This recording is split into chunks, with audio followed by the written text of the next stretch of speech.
सचिन शर्मा जी पंजाब से। हाँ जी। गुरुदेव भगवान आपके चरणों में कोटि कोटि प्रणाम।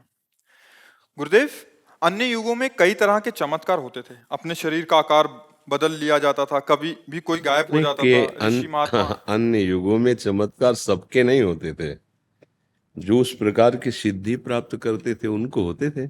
सबको होते थे क्या? अब आजकल की साधन ही नहीं उस कोट की।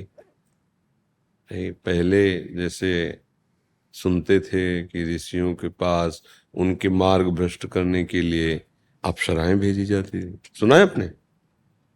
अब जरूरत ही नहीं। समझ रहे हमारी बात? आजकल मन के अनुसार ही चलना है। शास्त्र, गुरु, संत, साधना। अब जैसे कुछ महापुरुष ऐसे हैं तो ये सिद्धियां भगवत प्राप्ति में बाधक हैं। ये भगवत दर्शन नहीं करने देंगे। जब कोई भगवत मार्ग में सच्चाई से अग्रसर होता है तो इंद्री द्वार झरोखन नाना, बैठे देवता करि करि थाना, आवत देखें विषय बयारी, तुरते देह किवाड़ उघारी। पहला काम करते हैं, देवी माया से प्रेरित होकर हर देवता अपने अपने अंगों पर विराजमान हो जाते हैं और जहां उसके अंदर जो वासना रहे वो सामग्री सामने फेंक देते हैं भोग की। और स्वतंत्रता, और उसके लिए कोई बंधन नहीं, क्योंकि वो परमार्थ का पथिक है ना। अगर वो सच्चे गुरु का चेला नहीं है, उसे युक्ति पता नहीं है, तो समझेगा कि भगवान तो बाद में मिल जाएंगे और माफ भी कर देंगे। गिर गए, अब कोई सिद्धि नहीं आएगी। अब अगर उसको क्रॉस कर गया, किसी भोगों को नहीं भोगा, तब आगे ले रिद्ध सिद्ध पेरे बहु आई, बुद्धि लोभ दिखावे भाई, होए बुद्धि जो परम सयानी, तिंतन चितई न अनहित जा। ये हमारा नाश कर देंगे भगवत मार्ग। अच्छा, जैसे इसी प्राकृतिक शरीर को कई जगह दिखा देना, ये क्या चिदानंद बात हुई क्या? ये तो जादूगर भी दिखा सकता है, काट के नहीं दिखा देता। कई कितने जादू ऐसे आश्चर्य में। ये कोई जादू, ये सिद्धियां जैसे एक पर्वत में प्रवेश कर गया, एक ही समय में कई जगह वो बैठा हुआ है, दिखाई देगा सिद्धियां हैं। लेकिन उस सत्य वस्तु की जो परम बोध प्राप्ति है वो रुक गई। होय बुद्धि जो परम सयानी, तिंतन चितई ना नहीं जानी। इनसे हमारा अनहित हो जाता। हमारा जो भगवत प्राप्ति, जो मोक्ष पद, जो ब्रह्मबोध, ये रुक जाए। तो जो मार्ग के पथिक सच्चे हैं वो इनको क्रॉस कर जाते हैं। आता है जैसे आपकी जो योग्यता है उसके अनुसार आपको पुरस्कार मिलेगा ना, वो सुनने नहीं, अंदर आता है नहीं। हमारा लक्ष्य प्रभु की प्राप्ति है, सब उसको ज्ञान है। एक सेकंड में आपका एक्सरा करके बता सकता है, ऐसी सब ज्ञान, प्रयोग नहीं। ऐसा थोड़ी कि है नहीं। अगर कहीं विषम परिस्थिति पड़ी या कहीं विशेष, जैसे भरद्वाज जी समस्त सिद्धियां थी, कभी प्रयोग नहीं किया। लेकिन जब भरत जी अयोध्या के पूरे परिकर के साथ पहुंचे तो एक ऋषि के आश्रम में इतनी व्यवस्था कहाँ हो सकती है? दो चार जन आवे कन्नू, फिर उन्होंने कहा कि अतिथि तो बहुत बड़े आए हैं भरत जी महाराज, और पूरी अयोध्या भगवान राम के प्रेम में। तो फिर कहा आज तक तो तुम्हें स्वीकार नहीं किया, आज तुम सफल हो, जाओ समस्त अयोध्यावासियों और भरत जी के लिए ऐसी व्यवस्था करो, देवराज इंद्र के पास भी जो वैभव ना हो। ऐसा ऐसा किया, वर्णन आता है। लेकिन भरत जी और भरद्वाज जी दोनों असंग रहे।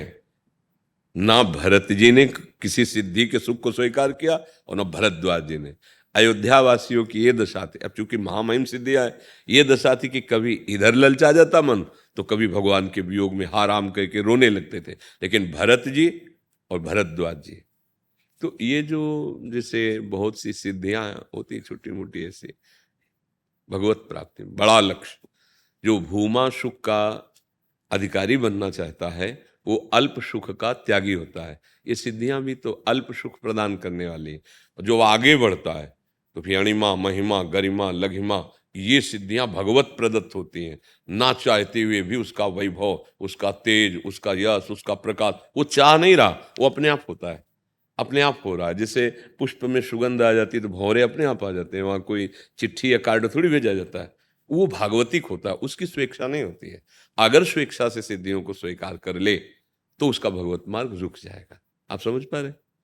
और कुछ प्रश्न? भव सागर से मतलब पार पाने का यही उपाय है, राधा नाम जपने। भव सागर से एकमात्र भगवद आश्रय लेकर कल यही चर्चा की थी कि प्रायः जैसे लोगों का भाव होता है कि हम किसी चमत्कारिक के पास जाएं और वो हमारा तत्कालिक दुख, जैसे आप किसी समस्या में, हर व्यक्ति कोई ना कोई समस्या रहती है कि उस समस्या से मुक्त हो जाए, तो हम कहते हैं कि ये सब कुछ नहीं है, जैसे हम कहते हैं ना, तो उसका हमारा भाव नहीं समझ पाते लोग। भैया हमारा मकसद ये है कि तुम एक टहनी छोटी सी काट दी, मान लो बहुत समर्थ हो, पर वो अभी 4 वहीं से और किनके निकलेंगे और पूरा वृक्ष है। हमारे दुखों की निवृत्ति हो गई क्या? दुखों की निवृत्ति के लिए हमें पूरा वृक्ष उखाड़ना पड़ेगा जड़ से।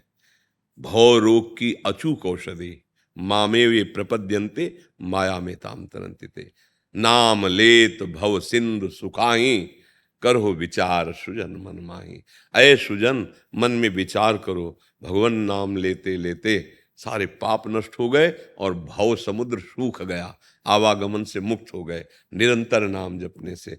अब इस बात को ना समझने के कारण, जैसे एक ज्योतिषाचार्य जी आए थे, क्योंकि जैसे हम प्राय कह देते हैं भाई हाथ की रेखा अगर तुम देख रहे हो तो तुम अपनी देख लो और इतने महान बन जाओ कि इन रेखाओं को बदल दो।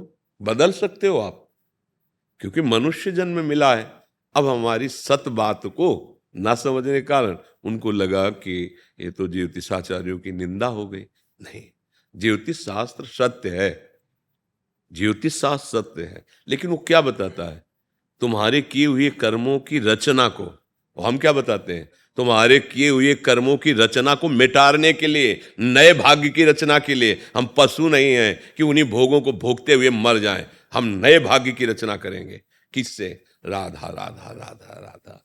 अब क्या है कि जितनी बुद्धि उतना समझ में। फिर वही आए थे दर्शन करने और कहा कि मुझे क्षमा कीजिए, मैं आपकी वाणी को जब सुना आगे चल करके कई बार, तब मुझे समझ में आया भाई परमार्थ के पथ में कोई हमें गाली देगा, कोई हमें नमस्कार करेगा, ये तो संसार।